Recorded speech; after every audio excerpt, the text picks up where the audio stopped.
Halo teman-teman, di sini kita ketemu lagi ya. Kita akan belajar bahas yaitu materi kita hari ini tentang IPA. Oke. Di sini IPA kita belajarnya itu membahasnya di tema 4 ya. Kita khusus IPA tema 4 yaitu tentang listrik. Dan nanti kita akan belajar SBDP, seni budaya. Jadi selain di IPA, kita akan belajar seni budaya. Untuk seni budaya ini kita akan membahas tentang reklame. Oke. Kita belajar soal-soal ulangan yang biasanya keluar di IPA maupun di SBDP di tema 4. Oke, kita mulai yang pertama. IPA, soal IPA yang pertama. Peran energi listrik dalam era globalisasi sangat penting karena banyak peralatan yang diproduksi untuk kehidupan sehari-hari, yaitu berupa peralatan elektronik. Jawabannya itu yang C. Oke, next, number 2. Energi listrik yang kita gunakan sehari-hari itu biasanya berasal dari pembangkit listrik. Betul. Tegangan listrik yang sesuai untuk rumah tangga. Oke, untuk rumah tangga itu tegangan listrik yang biasanya kita gunakan itu adalah 220 volt. V besar itu bacanya volt. Lambangnya itu adalah V besar. Nomor 4. Pada pembangkit listrik tenaga air sederhana yang menggerakkan turbin itu adalah kincir. Jadi untuk penggerak pembangkit listrik tenaga air yang sederhana, biasa kita lihat di sungai-sungai atau mungkin di bendungan, tapi yang masih sederhana ya, bukan yang PLN yang modern seperti sekarang. Nah, itu mereka penggerakan turbinnya itu dengan menggunakan kincir. Nomor 5, berikut adalah sumber listrik. Sumber listrik itu adalah baterai, jadi kimia, berasal dari baterai. Salah satu sumber pembangkit listrik, jadi salah satu pembangkit listrik itu adalah air terjun. Kenapa kok air terjun?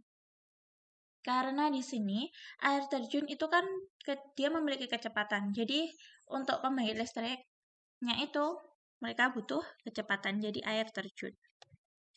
Nomor 7. Pada prinsipnya, PLTA, pembangkit listrik tenaga air, yaitu mengubah energi gerak menjadi energi listrik. Energi gerak pada turbin itu, pada kincir yang menggerakkan turbin, maka itu untuk menghasilkan listrik. Oke. Nomor 8. Salah satu sumber energi listrik adalah baterai. Baterai merupakan sumber energi yang menyimpan energi kimia dan mengeluarkannya dalam bentuk energi listrik. Jadi baterai itu energi kimia diubah menjadi energi listrik. Nomor 9. Bobby akan menggunakan senter untuk mencari barang yang hilang di kolong tempat tidur. Senter Bobby tidak dapat menyala. Berikut pernyataan yang benar yaitu, kalau senternya Bobby tidak dapat menyala, maka Bobby perlu mengganti batu baterainya karena mungkin batu baterainya itu telah berkarat atau dayanya itu sudah habis. Nomor 10. Oke, di sini kita lihat pada gambar ini. Ini ada gambar sepeda yang memiliki lampu, jadi lampunya ini bisa menyala. Jadi kalau sepeda tradisional dulu pada malam hari, jadi bisa tetap menyala, yaitu ada lampunya di sini. Nah, lampu ini energinya berasal dari mana? Berasal dari dinamo. Dinamo itu yang bentuknya ini, yang kecil di bawahnya lampu ini. Nah, kecil bawahnya lampu ini namanya adalah dinamo. Oke, paham ya teman-teman ya? Next, kita lanjut. Nomor 1. Dengan adanya energi listrik, maka lampu dapat, kalau adanya listrik, maka lampunya dapat apa? Dapat menyala. Ini soalnya mudah, tapi kadang menjebak. Nomor 2. Sumber energi listrik adalah semua benda yang dapat menghasilkan, ya jelas menghasilkan listrik dong, menghasilkan listrik, karena merupakan sumber energi listrik. Nomor 3. Sebutkan 3 jenis pembangkit listrik. Oke, 3 jenis pembangkit listrik. Contohnya ada PLTA, pembangkit listrik tenaga air. Terus ada PLTB, pembangkit listrik tenaga Bayu. Bayu itu angin, tenaga angin. Terus ada juga PLTS, pembangkit listrik tenaga surya. Oke. Masih ada banyak lagi. Ada PLTN, ada PLTU, terus ada pembangkit listrik tenaga panas bumi, itu juga ada. Tapi di sini dia hanya meminta 3 jenis pembangkit listrik. Oke teman-teman, lanjut nomor 4. Dari manakah energi listrik yang kita gunakan itu berasal? Energi listrik yang kita gunakan di rumah ini itu berasal dari mana?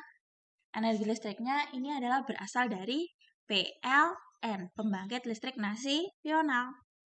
Next, nomor 5. Tuliskan 3 macam sumber energi pembangkit listrik. Oke, 3 macam sumber energi pembangkit listrik. Ya bisa dari air. Kalau PLTA itu berarti dari air. Kalau misalkan senter, seperti senter tadi berarti berasal dari baterai. Terus kalau misalkan PLTB, pembangkit listrik tenaga Bayu, angin, berarti berasal dari angin. Berarti ada air, ada baterai, ada angin.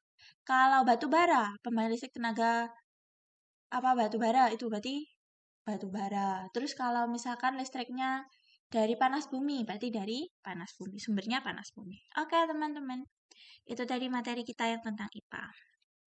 Sekarang kita lanjut materi ke SPDP. Mudah ya tadi ya IPA-nya ya. Kalau sering kita baca, sering kita pahami, insya Allah nanti bisa mudah. Kita lanjut ke yang SPDP. Perhatikan gambar. Sekarang kita lihat gambarnya ini yang ada di sini. Di sini ada gambarnya. Hai guys. Gambarnya tulisannya apa ini? Hai guys, cuci tangan pakai sabun ya, biar nggak kena corona. Oh gitu. Hai guys, cuci tangan pakai sabun ya, biar nggak kena corona. Kita diminta untuk mencuci tangan untuk menjaga kesehatan. Nah, gambar di samping ini tuh termasuk jenis reklame jenis apa?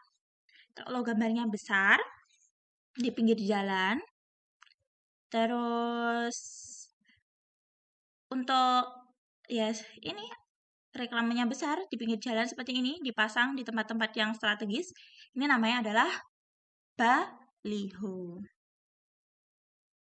Oke, next number 2. Reklame yang digunakan untuk menawarkan barang. Itu termasuk jenis reklame komersial. Oke, reklame itu jenisnya ada 2 ya teman-teman. Ada reklame komersial, jadi komersial itu untuk menawarkan barang, untuk jualan. Jadi dia dapatkan untung. Nah, satu lagi itu adalah reklame non-komersial. Jadi dia bukan untuk jualan, tapi dia untuk mengajak masyarakat. Contohnya ini, yang ada di atas ini. Baliho yang ini.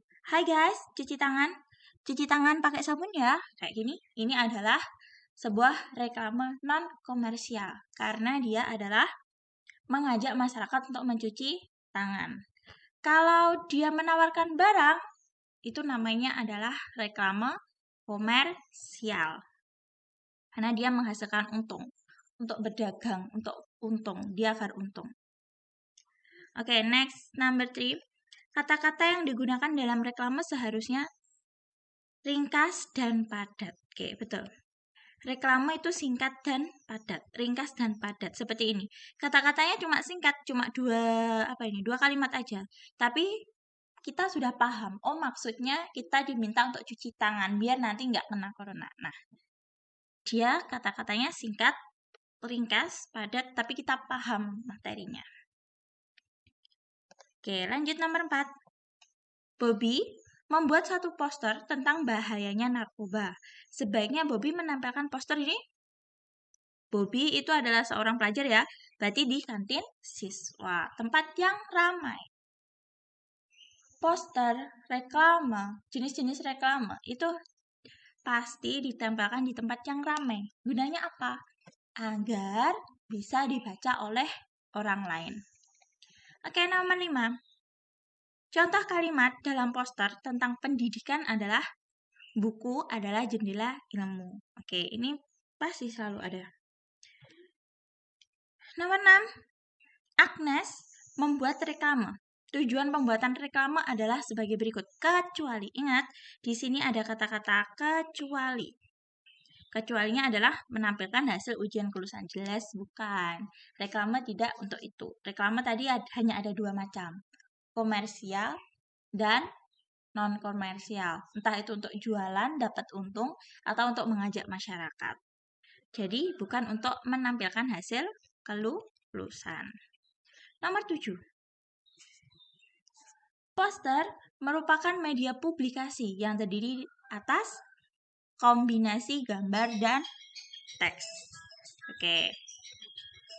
Nomor 8.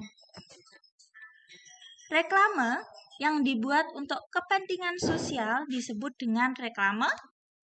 Tadi disebut dengan reklame sosial. Itu untuk yang reklame sosial, kepentingan masyarakat. Oke. Nomor 9. Poster biasanya menjadi sarana. Poster itu biasanya dijadikan untuk sarana iklan, entah itu untuk mencari keuntungan atau untuk mengajak masyarakat. Jadi iklan. Nomor 10. Poster biasanya dipasang di tempat yang ramai dan strategis. Jadi poster itu dipasang di tempat yang ramai dan strategis. Seperti tadi, Bobby tadi. Dia nempel poster di kantin sekolah agar bisa dibaca. Oke. Next, number 1. Nomor 1. Sebutkan perlengkapan yang harus disiapkan untuk membuat poster. Oke. Perlengkapan untuk membuat poster. Itu bisa dari buku gambar, bisa pensil, ballpoint, penghapus, penggaris, juga pewarna. Itu adalah perlengkapan yang harus disiapkan untuk membuat poster. Oke. Nomor 2. Sebutkan ciri-ciri reklame yang baik. Reklame yang baik itu jelas reklame yang berisi tentang gambar dan juga tulisan. Ada gambar, ada tulisan. Dan tulisannya atau kata-katanya itu adalah kata-kata yang ringkas dan padat. Sehingga orang sekali lihat dia sudah tahu, sudah paham tentang maksudnya itu. Nomor 3. Reklame yang berupa ajakan untuk hidup bersih merupakan reklame yang bersifat, kalau ajakan tadi reklame komersial atau non-komersial? Reklame non-komersial. Berarti di sini reklame yang berupa ajakan untuk hidup bersih itu merupakan reklame yang bersifat non-komersial. Nomor 4. Sebutkan beberapa jenis reklame. Nah, di sini reklame itu ada beberapa jenis. Tadi ada berapa jenis? Ada 2. Reklame apa? Komersial dan non-komersial. Reklame komersial tadi apa? Reklame komersial itu adalah reklame untuk menawarkan barang untuk dapat keuntungan. Kalau reklame non-komersial untuk mengajak masyarakat.